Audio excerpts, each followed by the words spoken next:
You're seriously not about to eat that, are you? Yeah, it's just a banana. Nah, you're about to take a bite out of corporate imperialism. Bro, it's a fruit, not Wall Street.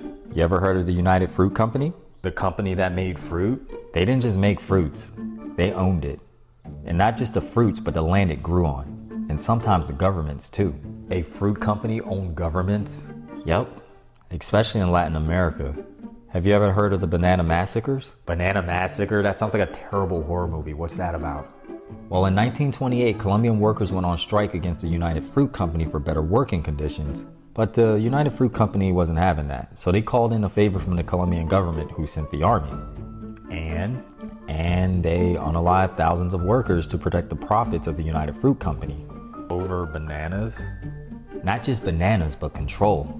United Fruit Company basically owned entire countries. You ever wonder why Guatemala had that entire coup thing in 1954? Something about communism, right? That's what they tell you, but it was really about land reform. The Guatemalan president at the time, Jacobo Arbenz, wanted to give unused United Fruit Company land back to the farmers, but the United Fruit Company ran to the US claiming communism. And guess what? What?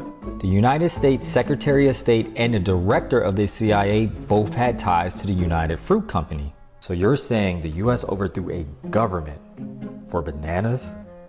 Correct. The United Fruit Company couldn't stand the thought of losing its monopoly, so they called in a favor to topple Guatemala's government. Okay, but that's ancient history. The United Fruit Company is gone now. Is it? Or did it just rebrand? Wait, what do you mean? United Fruit Company is now Chiquita. Same company, different name. Wow, that's bananas. So is Dole safe to eat? Don't even get me started on them.